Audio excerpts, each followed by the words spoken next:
Welcome back. We are now going to look at the electron configurations for ions and transition metal elements and understand the role of magnetism. To form an anion, one or more electrons is added to the valence shell. We know that.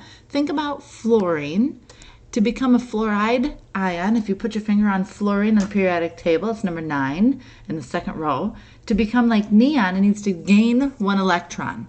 Well, if I look at the electron configuration of fluorine, 1s2, 2s2, 2p5. But if it's going to gain an electron, that 2p5 is going to become 2p6 to become F-. So all we're going to do to get the electron configuration of the ion is it's going to be the same as the electron configuration of the next noble gas. Let's look at sulfur. Put your finger on sulfur. Atomic number 16. It wants to be like argon, and we know sulfur wants to become a -2 ion because it wants to gain 2 electrons. Let's look at sulfur's electron configuration. It's in the 3rd energy level, it's in the p block, and it is 1, 2, 3, 4. It's the 4th p. So it's going to end with 3p4. Now let's just get there. We have to fill up 1s with 2, 2s with 2, 2p with 6, 3s with 2, and then 3p4 is our final ending point.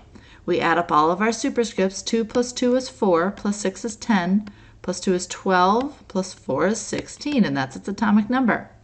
But again, it wants to gain 2 electrons to become an anion with a -2 charge.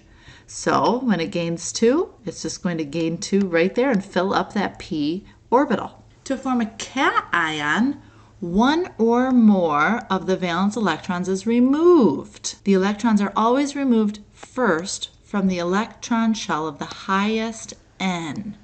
If several subshells are present within that nth shell, we remove electrons from the highest L.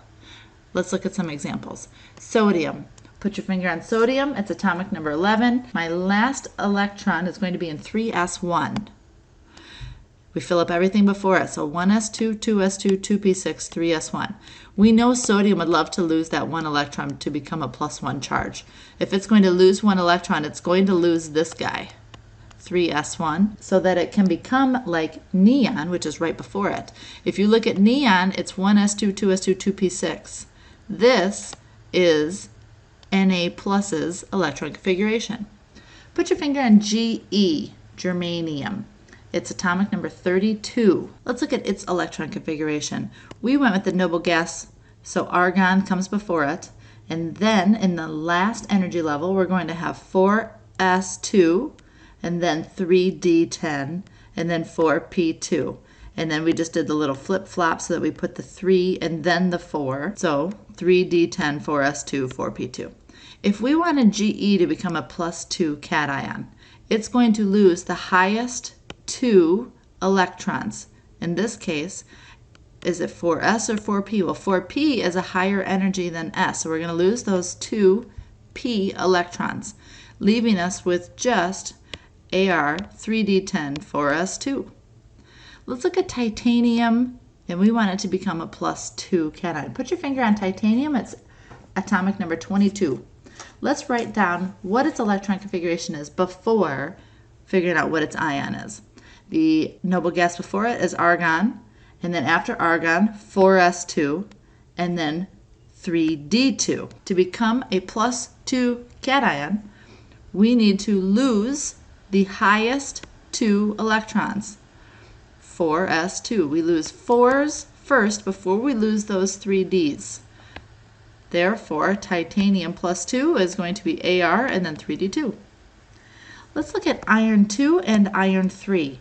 Again, before we do the ions, figuring out what its ionic electron configuration is, let's figure out what its neutral electron configuration is. Put your finger on iron. It's number 26. The noble gas before it is argon. So Fe is argon. And then when I get to energy level 4, it would be 4s2. And then 3d, let's count. Put your finger on 21. So that's 1, 2, 3, 4, 5, 6, 3d6. To become a +2, I'm going to lose those top 2, leaving me with Ar 3d6. But what if I want to lose a 3rd electron? So I'm going to lose the 2 from 4s, and then I'm going to lose 1 from that 3d6, leaving me with 3d5. That would be losing 3 electrons. We are building upon dimagnetism and paramagnetism from the last chapter. If a hydrogen atom that has 1 electron is placed in a magnetic field, that hydrogen atom is attracted by the magnet. Elements and compounds that have unpaired electrons are said to be paramagnetic. How do we know that it's unpaired? Well, because hydrogen has 1 electron, it does not have a second one to pair with it. So it is unpaired. Helium atoms that have 2 electrons, so if I were to draw helium's orbital box diagram, 1, 2, notice they have pairs.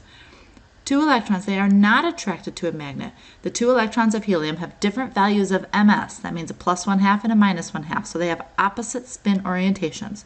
And the magnetic field of 1 electron is canceled out by the magnetic field of the second electron with the opposite spin. Substances in which all electrons are paired with the 2 electrons of each pair having opposite spins, they actually experience a slight repulsion when subjected to a magnetic field. They are dimagnetic. Let's look at Fe2O3. If I didn't tell you right here that they were Fe+3 ions, let's figure it out.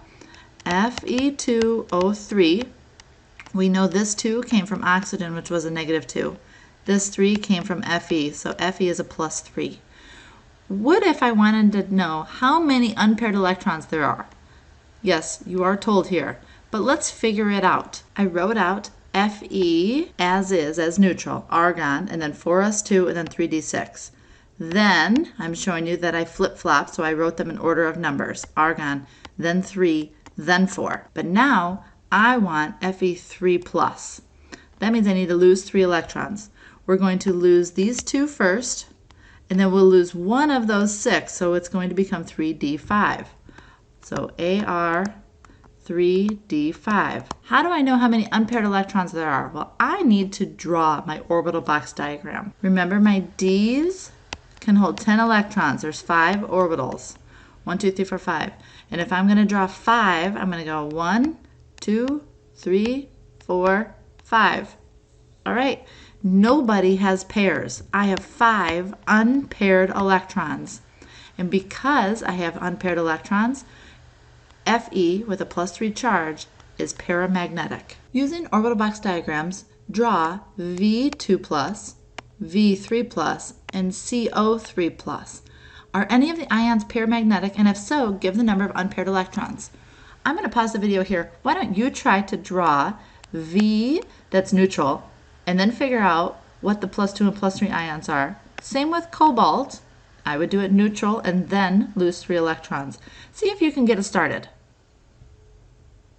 First, I wrote down V that was neutral. Put my finger on V. It's atomic number 23. So I'm going to have argon and then 4s2. And then it's the 3rd element in the 3D. Again, I would rewrite this to Ar3d3 4s2. So to become a +2 ion, we're going to lose those 2 s's in 4, leaving me with Ar3d3. V3+, I'm not only going to lose those 2, I'm going to lose one of those d's, leaving me with Ar3d2. Let's draw those orbital box diagrams. In D, to put 3 d's in, 1, 2, 3. And for this guy, I'm just going to have 2 in 3d2. Are any of these paramagnetic? Yeah, we've got 1, 2, 3 unpaired electrons for this guy. 1, 2 unpaired electrons for this guy. Let's look at cobalt. Cobalt, if you put your finger on cobalt, number 27, Ar 4s2, 3d7. Again, let's flip those around. So I'm going to have 3d7 and then 4s2. It wants to become a +3 ion, so I'm going to lose those 2 plus one of those, leaving me with Ar3d6. Let's draw those electrons. 1, 2, 3, 4, 5, 6. How many unpaired electrons does cobalt +3 have? Has 4 unpaired electrons. Given the electron configuration for copper, give the electron configuration for copper +1 and copper +2. Remember, copper was a little funny because there was 1 in 4s and then it filled up 3D, but that's okay. We're still going to lose the highest ones first.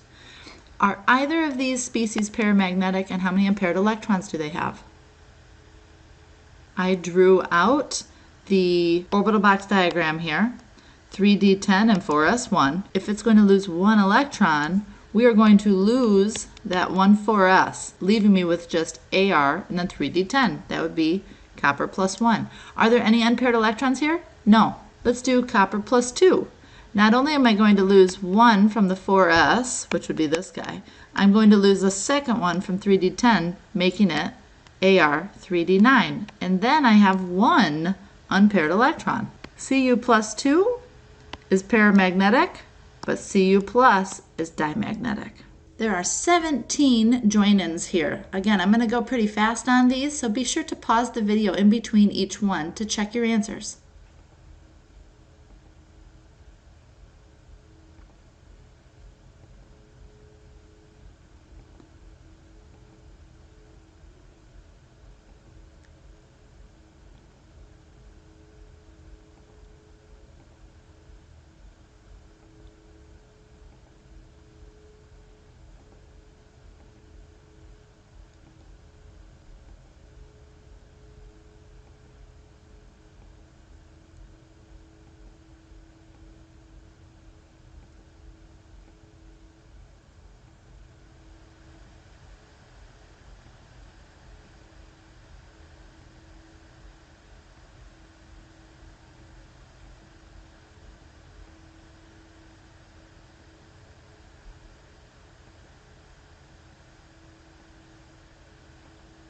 And we are moving on to section 5.